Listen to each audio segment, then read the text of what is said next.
हर पीर से जुमेरात अपने पसंदीदा show live with Adil Shahzeb को यूट्यूब पर देखने के लिए डॉन न्यूज के ऑफिशियल यूट्यूब चैनल पर आएं और सब्सक्राइब करके बेल आइकॉन भी प्रेस करें। फरूक हबीब साहब, अली अमीन गंडापुर के जो मुतनाज़ा बयानात सामने आ रहे हैं उसका असर आज सेनेट की कार्रवाई पर भी पड़ा, आपने देखा होगा। अगर ऐसे ही मामला चलते रहे तो कश्मीर जैसे मामले पर कौमी इत्तेफाक राय की जो फिजा है वो मजीद बिगड़ेगी। बतौर हुकूमत ज़्यादा जिम्मेदारी आप लोगों की बनती है कि मामलात को ठंडा करें और इलेक्शन को इलेक्शन ही लिया जाए, ना कि लड़ाई।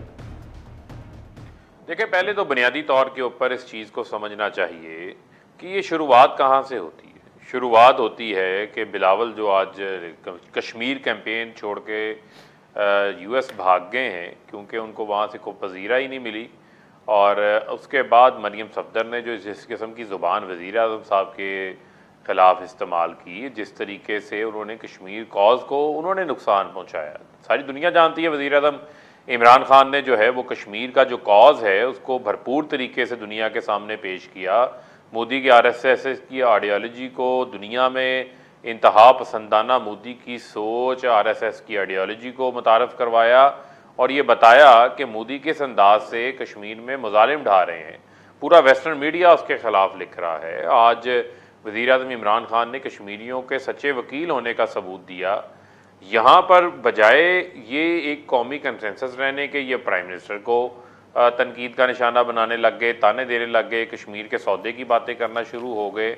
आप ये देखें कि कश्मीर का क्या सौदा उस वक्त नहीं हुआ जब 2015 में उफ़ा डिक्लेरेशन थी, रशिया के अंदर जॉइंट स्टेटमेंट आई नवाज शरीफ और मोदी की, तो उसमें कश्मीर का जिक्र ही नहीं हुआ। और ये तारीख में पहली बार हुआ। पाकिस्तान का कोई पहला वज़ीर आज़म था।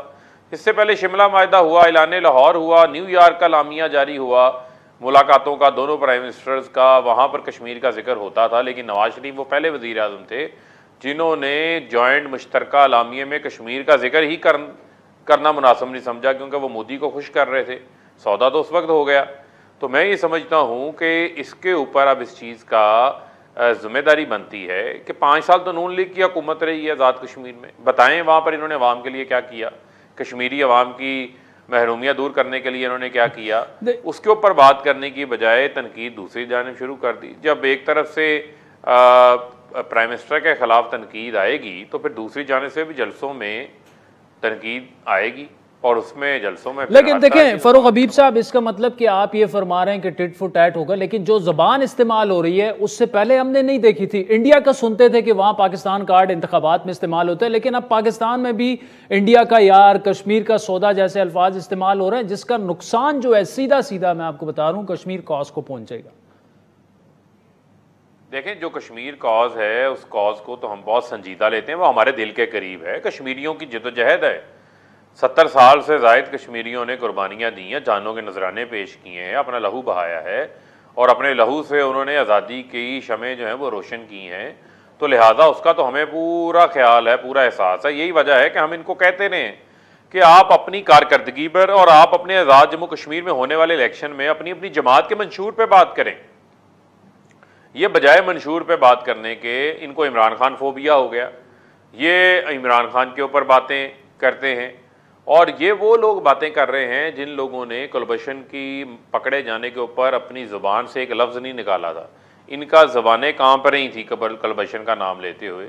ये वो लोग तनकीद कर रहे हैं जिन लोगों के घर पे मोदी बग़ैर वीज़े के साथ 100 लोगों के साथ आ जाते हैं और आता भी कहाँ से, जहाँ अफ़गानिस्तान वो दहशतगर्दी के बीज बोने गया हुआ था पाकिस्तान के ख़िलाफ़, वहाँ से मोदी इनके घर वापस आते हैं। और मैं ये समझता हूँ कि कोई ऑफिशियल वहाँ पे मौजूद नहीं होता। भारत हलफनामों पे जाते हैं, मोदी के भंगड़े डालते, वहाँ पर रवायात से हट के हुर्रियत रहनुमाओं को ये मिलना पसंद नहीं करते। तो ये तमाम तर चीज़ें हैं जिसमें मैं समझता हूँ कि इनका अपना माजी दागदार है। तो ये हमें किस बात का ताना देते हैं। लेकिन मैं आज भी आपके शो के तवस्सुत से भी ये कहता हूँ कि अब भी संजीदगी का जो है वो मुजाहरा होना चाहिए और जो इंतखाबी मंशूर है उसके ऊपर बात करें, लेकिन कश्मीर कॉज के को डिस्टर्ब ना किया जाए इस किस्म की ज़बान इस्तेमाल करके। इससे जो है मरियम जो ज़बान इस्तेमाल कर रही हैं इससे कश्मीर का कॉज देखिए फरूख हबीब साहब, अभी भी अगर बात करें ना तनकीद का जो महवर है, जिस तरह आपने बात की कि नवाज शरीफ ने कभी कलभूषण का नाम नहीं लिया, उनका जवाब ये होता है कि बुरहान वानी का जनरल असम्बली में जिस दबंग अंदाज में अल्फाज उनके ये हैं वो नवाज शरीफ के अलावा किसी ने नहीं किया। ये जो इल्ज़ाम तराशियाँ और इस तरह की बातें हैं, आज़ाद कश्मीर या मकबूजा कश्मीर के मसाइल पर बात करें, कश्मीर का इलेक्शन हो रहा है, ये क्यों नहीं हो सकता? नहीं, देखें बात यह है कि जो PMLN सियासत कर रही है वो सियासत नहीं कर रही, वो एक सिचुएशन को प्रवोक कर रहे हैं और उनका एक ही वन पॉइंट एजेंडा है, वो है इमरान खान को टारगेट करें।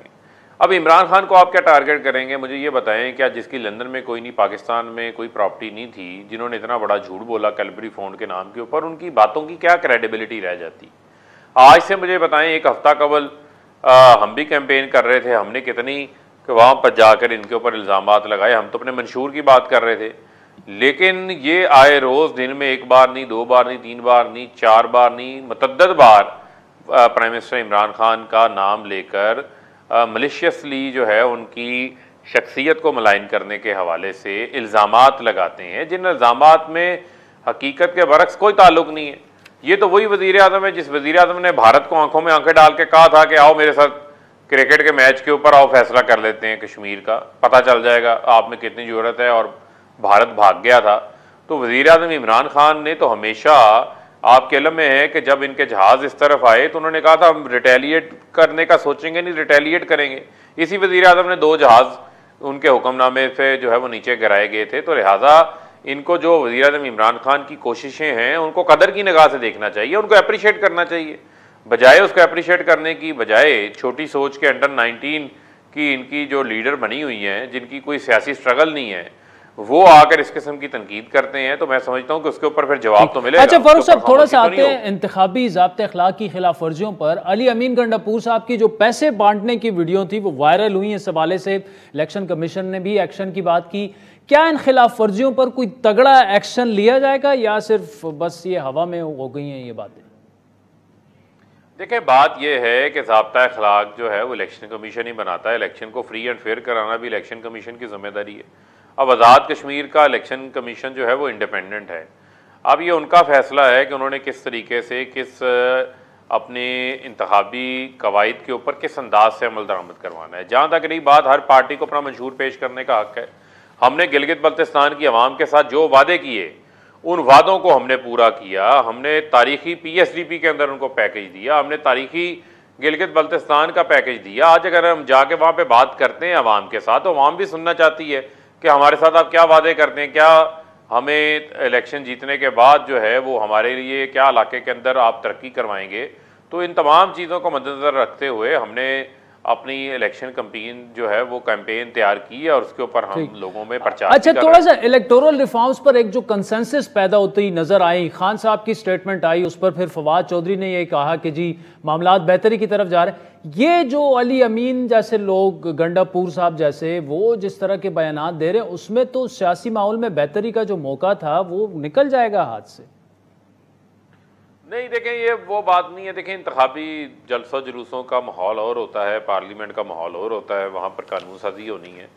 और अगर इलेक्शन कमीशन के इलेक्शन के हवाले से, साफ शफाफ इंतखाबात के हवाले से अगर अपोजिशन संजीदा है तो अपोजिशन उसके ऊपर आएँ, अपनी मुस्बत तजावीज़ लेकर आएँ। उन तजावीज़ को हम सुनने के लिए तैयार हैं। वज़ीर आज़म इमरान खान ने असम्बली के फ्लोर पर खड़े होकर इनको इंतखाबी इस्लाहात के हवाले से दावत दी और मैं समझता हूँ कि अपोजिशन उसके ऊपर अपनी अब चीज़ें लेकर आए। और दुनिया के बहुत सारे 20 से ज़्यादा ममालिक के अंदर EVM इस्तेमाल हो रही है। ओवरसीज़ 120 से ज़्यादा ऐसे ममालिक हैं जहाँ ओवरसीज़ को वोटिंग राइट दिया गया है, तो पाकिस्तान के अंदर क्यों राइट नहीं दिया जा सकता? 90 लाख पाकिस्तानी मुल्क से बाहर हैं, 29.4 बिलियन डॉलर तारीखी तरसीलात ज़र उन्होंने मुल्क के अंदर भिजवाए हैं। तो मैं समझता हूँ कि इंतखाबात भी जो है वो अब EVM के ज़रिए होने चाहिए, ताकि हर बार जो शोर आता है, ठप्पा लग गया, डब्बे गायब हो गए, वोट गायब हो गए, वोटों की स्टफिंग कर दी गई, इन तमाम इल्ज़ामात से जो है वो बचा जा सकता है और कम से कम ह्यूमन इंटरवेंशन जो है वो सारे इंतखाबी प्रोसेस के अंदर